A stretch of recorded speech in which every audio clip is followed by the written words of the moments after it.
Hello? Hello? Ṣé pick up man yẹn? Agba pika ló sọ̀rọ̀. Okay, ẹ ti wà níta.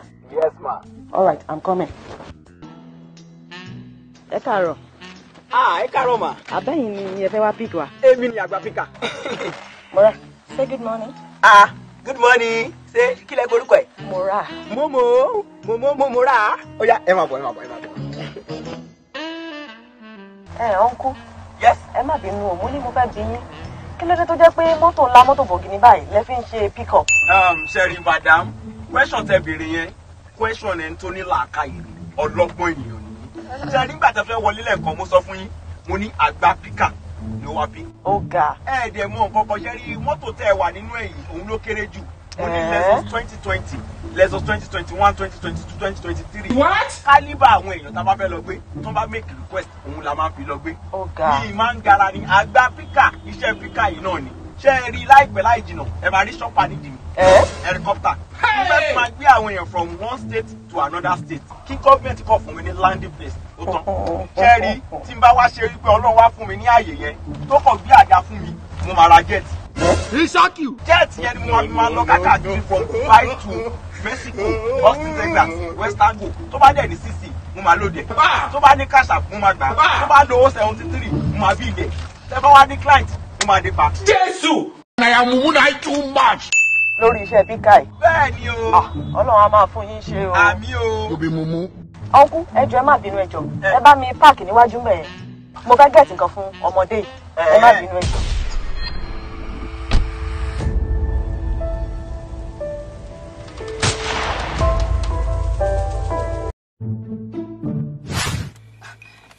Jọ kí lorúkọ ẹ mọ́mí ẹ ti ẹ̀ dà á ní mọ́mí ẹ mọ́dà ìwé wa á ní mọ́mí ẹ. ilé tí ó ti ń kọjá agbára mi ó ti ń kọjá èlò gan ló fẹ́ sọ fún mi èlò ló fẹ́ sọ fún mi ilé tí lẹ́yìn 1 hour. Ó ga o. Switch off. Tọkàn ra nǹkan bẹ́ẹ̀ yẹn wò máa wá àwọn lọ ni.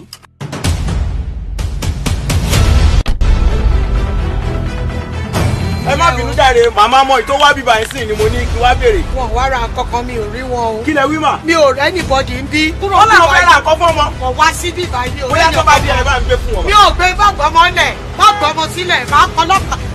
Bá mi mú fóònù. Láyé mi wàláì mo ti ṣì píkì. Mo ti ṣí pick. Ibi ni mi ò lè ṣí bí mi lè ṣí bí mọ̀. Wọ́n máa bọ́ tí ẹ. Mi ò lè. Ẹ káàsán, madam. Ẹ káàsán bí o, ó jẹ́ kí woman jáde náà. Ibi ni náà. Ibi mo ti gbéyàn láàárọ̀ mo páàkì bá. Ẹ gbọ́, ẹ káàsán. Ẹ fẹ́ gbalẹ̀ ni. Gbọ́ kílọ̀. Rárá mi ò gbalẹ̀, ṣé rí nǹkan tó ṣẹlẹ̀ ni pé ní àárọ̀ yìí bíi 10 a.m.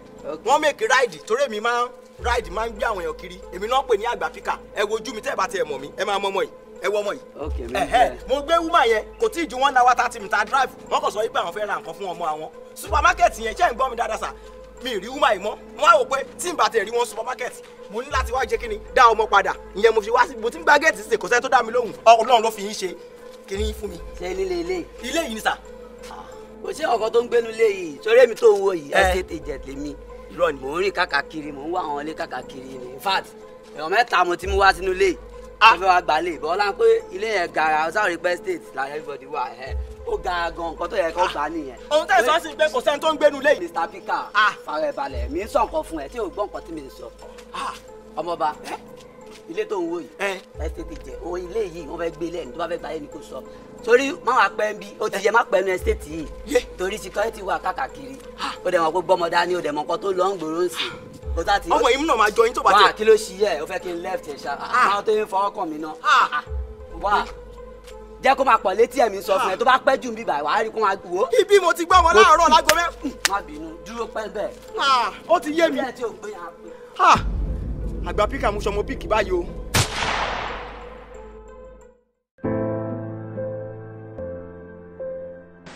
Did the police come with you? Yes, ma'am. Sir, good afternoon, madam. Good afternoon. I'm Sergeant Lati. Oh, Sergeant Lati. This is the police report. Yes, ma'am. Okay.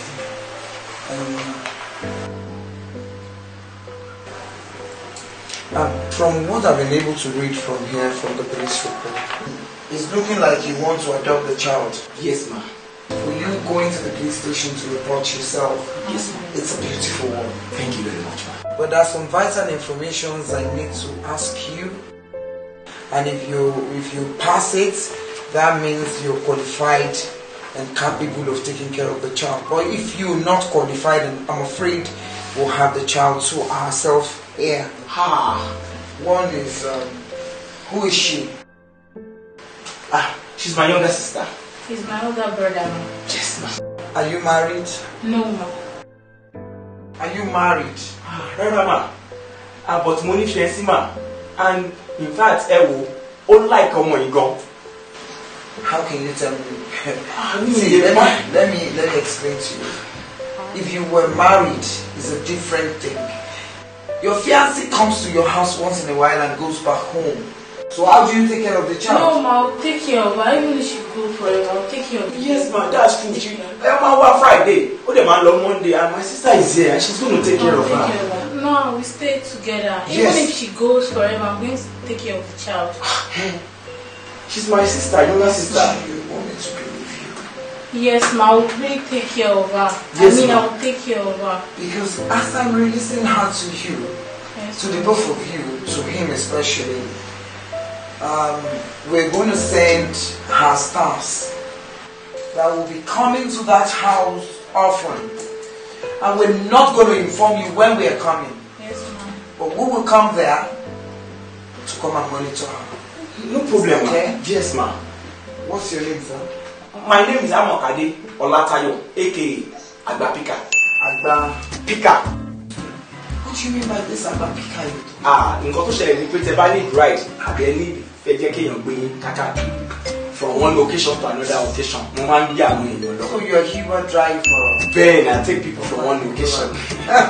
So that is how you now change it to Agba Pika. Pika. Picking people from one location to another. Then ṣe rí bẹ́ẹ̀ ṣe ń wò mí kò sí tẹ́ bá fẹ́ lọ London máa gbé yín lọ. Mo ní lessons 2020 lessons 2021 2022 2023. Mo sì kódà níjẹta mo sì gbé yàn lọ sí Dubai. No, I'm not getting you. You mean O tí mo sọ pé lójú àlá. Man dream big ni ma. I dream big.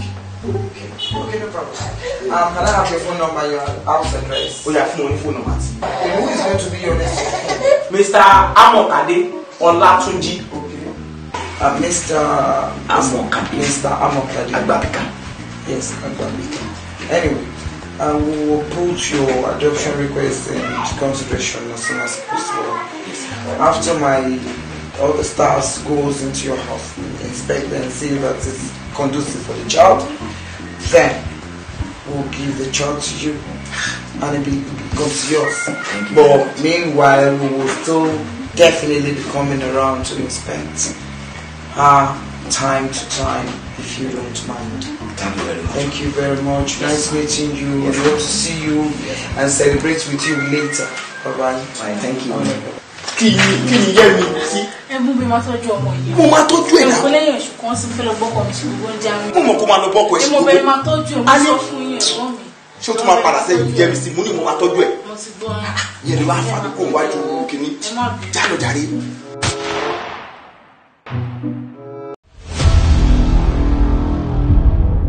Mukadam, ení, èjì, ẹ̀ta, ẹ̀sìn. Tọ́ àmọ́ bí ọ̀bẹ níbẹ̀ sún àtẹnìjà sì máa bẹ̀rẹ̀ gbogbo ẹ̀ bá ní àmọ́bẹ̀ pátá la kú ní débá ọláìtọ́ ọmọ jẹ́wọ́ lálẹ́mí jẹ́ ọmọ àdúgbò làwọn èèyàn pè mí èmi lọ́mọ ìlọ́ra ìlọ́bẹ̀ ilé èèyàn bẹ́ẹ̀ ni ní ọjọ́ tòní à ń bẹ ní ọgbà àwọn tó ń jà fún ẹ̀tọ́ ọmọnìyàn tá a mọ̀ sí human rights àfẹ́bá ọ̀gbẹ́ni tó ń jẹ́ Mr. Pika àfẹ́bá lọ́rọ̀ pọ̀ lórí ọ̀rọ̀ ọmọ tó sọ pé ó jí gbé ṣé tòótọ́ ni àbí bẹ́ẹ̀ kọ́ ẹ̀yin tiwa gbọ́rọ̀ lẹ́ni kí ló ṣẹlẹ̀? Ẹgbẹ́ kámẹ́rà kúrò. Ẹ má bínú. Ẹgbẹ́ kámẹ́rà kúrò. Irọ́ ẹ má bínú. Kí ló ṣẹlẹ̀? Àwa ti yín tòótọ́. Ẹ má bínú. Ẹ má bínú. Ó kọ́ mi ni ọláìtàn ọmọ ìjẹ́wọ̀ ọ̀la. Agbóhùnsáfẹ́fẹ́ là wà. Àti dúró dè yín gbà tẹ́ ẹ ti mọ̀ pé ń bẹ́ẹ̀ nù lé. Ẹ dẹ́kun, a fẹ́ bẹ̀rẹ̀ nípa ọ̀rọ̀ ọmọ tán lẹ̀ jí gbé ni. Ohun tẹ́mi fẹ́ sọ fún gbogbo ọmọ Nàìjíríà ni wípé mi ò jí ọmọ gbé. mi ò ń ṣe ajọ́ ọmọ gbé wọ́n gbàgbé ọmọ ìsínú mọ́tò mi gẹ́gẹ́ bí Mr. Agba píkà tí mo jẹ́ ṣùgbọ́n bí mo ṣe ń sọ lọ́wọ́lọ́wọ́ yìí ìjọ tẹ bá ti rí ìyá àbí kí ìyá ẹ̀ kó lọ sí social media mo wà ń bẹ̀ mi ò jọ́ ọmọ gbé pé kámẹ́rà kúrò. ẹ wo ẹ ti ń bínú ẹ ń bínú ẹ má bínú. ẹ wo ìráyè ọ̀rọ̀ ẹ jẹ́ fi wọ́n lẹ̀ ẹ̀yin aráalé èmi ti yín tòótọ́ ẹ sáré bí wọ́n ti ń fárígá ṣùgbọ́n a sì ń bẹ lórí ọ̀rọ̀ yìí náà ẹ kú mọ̀ páwo ní èrà tí ọba lọ́mọ nú ọmọ àdúgbò lèmi jẹ́ o ire o ó dàbọ̀. ojúmọ́ re ni o ojúmọ́ re ni ilé tó mọ́ wá lónìí o ojúmọ́ re ni kọ̀nà sí kọ̀nà la ojúmọ́ re ni. sórí àwọn sẹ́ríláàkì náà mi sọ pé kò dáa o àmọ́ fún èmi àti ẹ̀ka lè jọ gbé kí ìgbé wa jọ lè wọ̀pọ̀ a máa ṣe kí ni a máa fi ẹsẹ̀ gbé gàrí Ìjẹ̀bú ló máa bẹ̀rẹ̀ sí í jẹ. what? torí gbà yá àwọn bàbá wa yé fún bi tó ti bá fún bi gàrí yìí náà fi kọ́ àwa a máa ń mu mímu ó máa ń ní mílíkì ó ní protein ó ní vitamin C òun la máa ṣe kí ni la máa jẹ láàárọ̀ ẹ̀bà gidi òun la máa jẹ. ó tóbi o bàbá ó máa tóbi o bàbá a fẹ́ jẹun bàbá pèsè fáwọn tí wọn ò ní. Father, we thank you for this food. Hey Mora, sórí ohun tí mò ń sọ nìyẹn ẹ̀bà tí mo sọ pé ó ní protein ẹ̀bà ìtúwá léwé dúnú òun rè jẹ́ ń bẹ́ẹ̀ tẹ́ẹ̀sì ẹ̀ kó lè mọ bó ṣe ń lọ. ṣáì. bóyá ó kí lọ máa fún tó o bá bẹ̀rẹ̀ sí í jẹ eléyìí gbogbo kinní kan gbogbo wo egungun ẹ máa lé ní kò sẹ́ni tó bá fẹ́ ta sí ẹ ní gbòòrò wá fún ọ ní blow dànù. Get right here, man. No, don't permit it o. I told you. Àwọn oúnjẹ rèé tí o bá jẹ ẹ̀bà ń sìn tó máa fi tó ọ̀túnla máa ṣe ìdìpọ̀ fún ẹ. ṣáì. You want some water? Torí ojú ẹ ló ti lè yẹn. Take.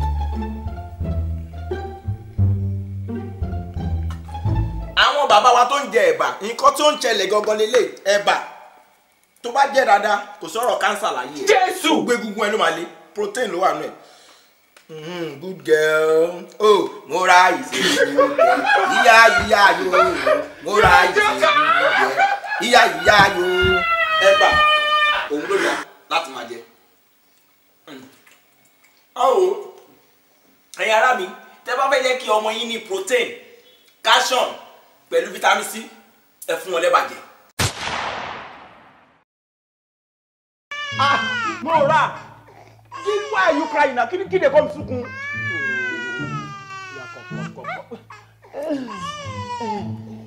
Yéké ọmọ ọmọ mi yéké. Múra stop crying. Kí ni máa ṣe o? Òun rò tí mi dákẹ́ ẹ̀ náà. Yéké múra mi yéké. Múra àánú. Ìjó ọmọ mò ń jó ìjó ọmọ mò mi jó kò sì jó ẹlẹ́yà lẹ́sẹ̀ mi ìjó ọmọ mò mi jó. A few moments later. No. Lórí pé kọ́mọ má sunkún mọ́ kọ́mọ lè sùn gbogbo bàdí mi ló ti wó ẹ̀yin ìyá wa ẹ wò mo dáàbò wọn ẹ̀ try àmọ́ síbẹ̀ náà mo ti ṣì pick.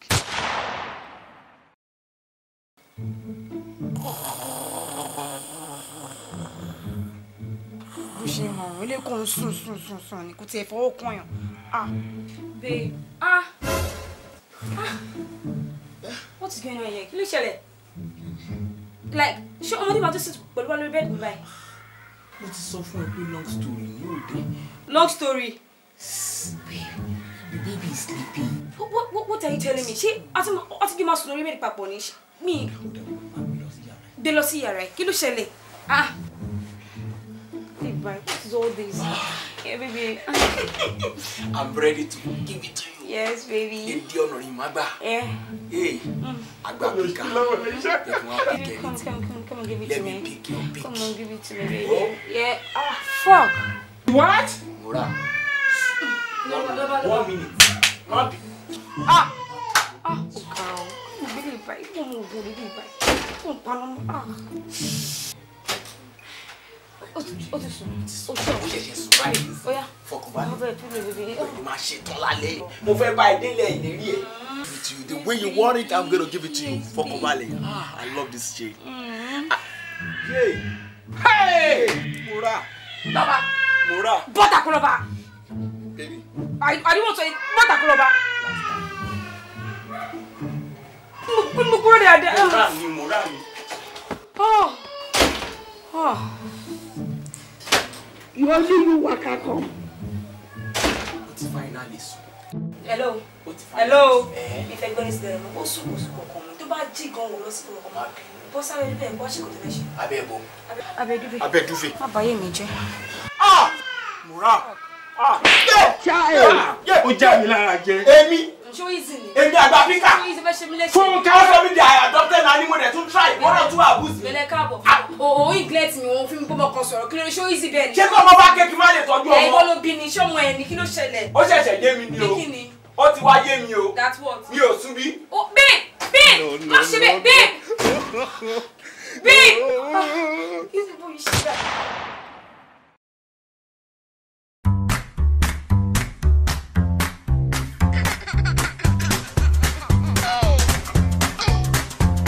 Mora, only you have been watching cartoon ní gbogbo gbà. Mi ò ní gbà o. See, gbogbo gbà tó ti délé, for 1 month tó ti dé bíbá ẹ̀sìn, cartoon ló ń wò, and I'm going to change it. See, I want to watch football. You know Tata Emeka? Tata Emeka want to play. Ṣé wo bọ́ọ̀lù? Wá ṣe rí ọmọ pẹ́. You don't know Baba, you don't know Tata Emeka. Wọ́n lè bench ọmọ mi láyé. Yínká Peters, èèyàn Kẹ́hìndé Fatai, ó ṣe ọba go. Kí ló tó sunkún sìn? Why are you crying now? Stop crying. Yeah, let me change it.